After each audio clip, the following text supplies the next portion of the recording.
Panning. We all use it. All of our DAWs have one built in. So do we need a third-party plugin?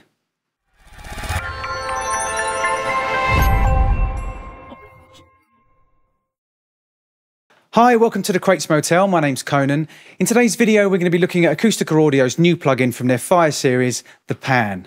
Now, we all have Pan plugins in our DAWs. So why do we need a third-party panning plugin? It's not the most interesting effect. It's not one of those effects that people spend hours talking about and quoting. You know, there's not a Grammy Award for the best panning effect. It's a bit boring, I guess. It's an afterthought a lot of the time. You can be creative with it. You can pan things backwards and forwards, use automation, place, you know, audio in particular parts of the stereo field. So you can be a bit creative, but generally it's not the most interesting of things. But we're going to have a listen to how it sounds, not too much science, and we're going to see how we can kind of use it. Few audio examples. Let's jump in. So here we are in Studio One. I'm just going to run over the plugin controls very, very quickly. There's not an awful lot to it, as you can see. I mean, after all, it is just a panning plugin. So left and right, pretty obvious. One thing I have noticed is when you double click on it, it doesn't go back to zero. I would like that personally. Down the bottom, we have gain, compensation, selection here, which relates to the presets that we can choose in here. In here, we have modes and presets. So these numbers here, I guess, relate to this. They seem to when I play a signal through it. On this one, I'd have it at 6 and it would gain compensate automatically for me. What I don't understand is why it doesn't happen automatically, to be honest. You know, if I switch to Acu6, that should go to 6 on its own, and then I can change if I want to.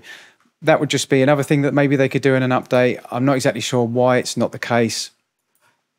Maybe it's something to do with the way the plugin's coded. So here, yeah, like I said, we have different panning laws. We have emulations of some hardware. I think Pink's an API. So Sand, yeah, Honey, Torp. These are all emulations that Acustica Audio do. Mid-side, and then we have these 3D panning down here.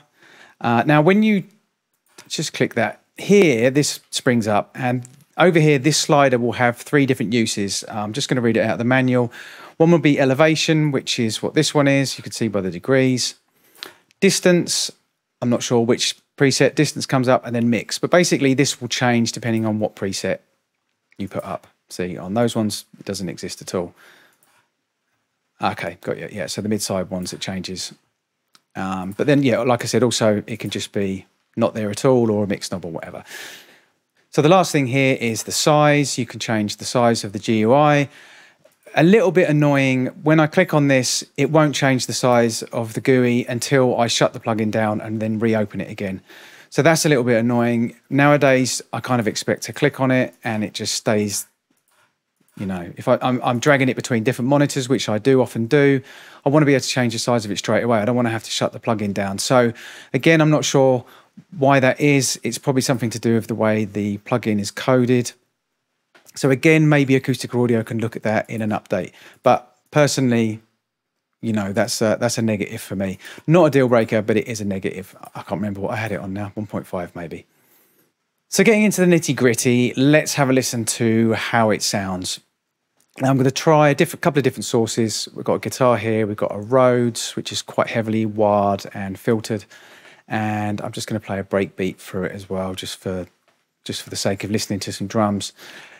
Now, is it going to be that interesting? Because really I'm going to be going left and right and kind of showing you what it can do. But playing around with it like I have, the differences between this and the panner that you're going to have built into your DAW, it is very, very slight. But there is a difference, especially with the analog emulations. There's a few analog emulations that just sound really, really nice. There's a little bit of crossfeed in there. They sound very natural. Dare I say it, analogy. It kind of, there's a certain digitalness that you do get in DAWs. I don't have a problem with it. It doesn't bother me. But it is sometimes nice to flick in a plugin and you get a really nice warmth added straight away. And it gives it a nice roundness. and it takes the edge off it, I guess, the digital edge. And there are a couple of presets on here that do that really nicely. There's one in particular which I'll show you. But let's just play a few sources through it and have a play around with the buttons, see if we can break it, make some noise.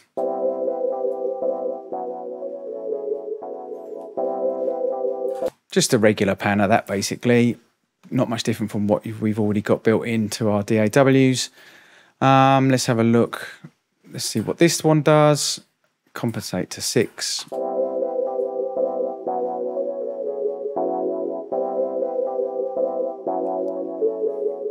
So one is going to assume that these ones in here are literally just different panning laws. I'm not exactly sure. And it doesn't really go into too much detail in the manual about this kind of thing either.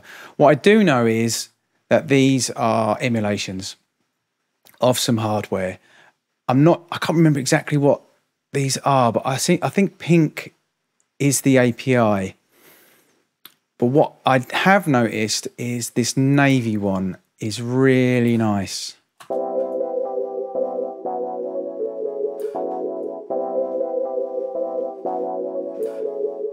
Let's just drop it in and out. There is a little bit of a click.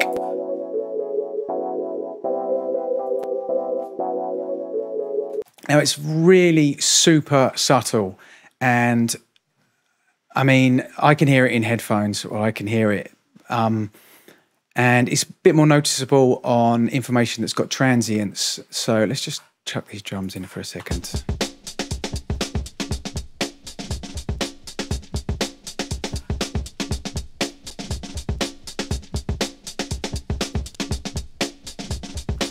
Listen really, really carefully to the snare drum. It just kind of rounds things off a little bit. Now, I don't think there's any preamps emulated or anything here at all. I'm not exactly sure what this emulation is, but what I do know is it makes it sound nice, and that's what it's all about, right?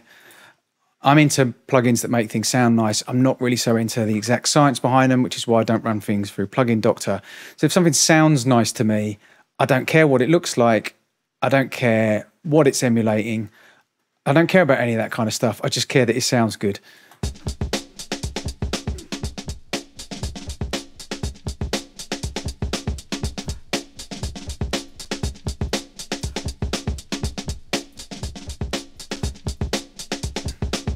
Now that's got a bit more of tiny little bit of aggression. Yeah, it's really, really subtle, so I don't know if you're going to be able to notice it. There was this one particular one, I think it was this one. Oh, by the way, now this pops up. I'll explain that in a second. Let's put that on 4.5. And let's go to this Rhodes.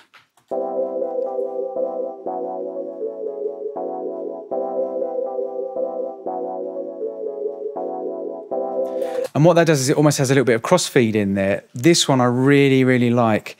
And I probably would use this one. It's not just like a regular panner, and it's going to be really nice on synths and to automate it going backwards and forwards, or side to side rather, not backwards and forwards.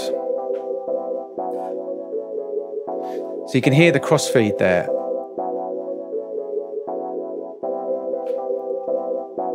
I'm assuming, yeah, that's just an input basically.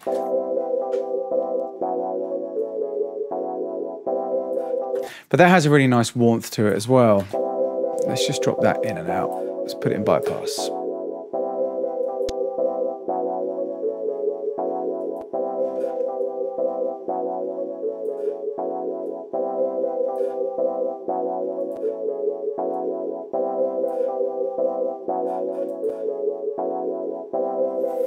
Yes, it adds just a real slight bit of warmth to it. Now I can immediately hear some strange phasing going on there. Let's just take that down to 0.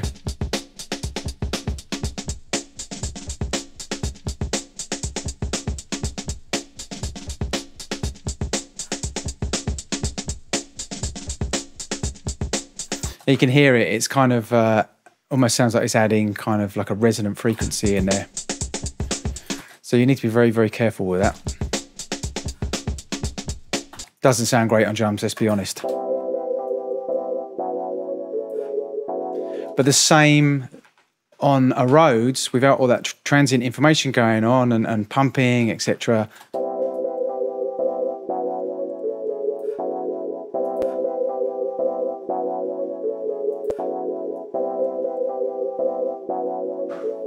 Sounds really nice. So, you know, you have a whole bunch of presets to go through here. I haven't been through all of them at all.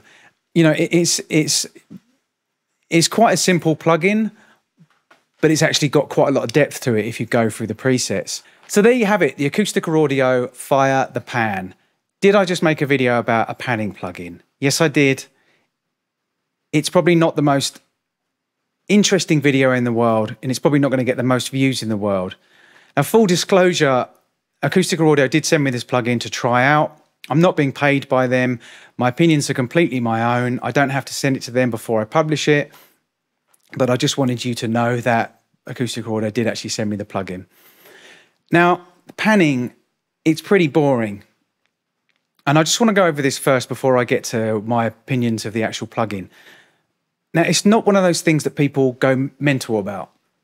People don't talk about panning in tracks very often. Occasionally, maybe somebody does something creative with it. But generally, people go on about, wow, that reverb was amazing. Wow, that compressor sounds like the hardware. Oh, wow, did you hear that saturation? It's amazing. Oh, that channel's awesome. But panning, how many people say, oh my God, did you get that panning plugin?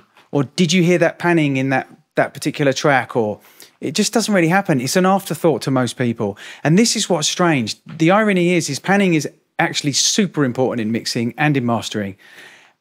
So why it's an afterthought, I don't really know. And why there aren't more plugins that look at panning, creative panning, pan laws, especially with Atmos and sound design and with cinematic sound, that kind of thing.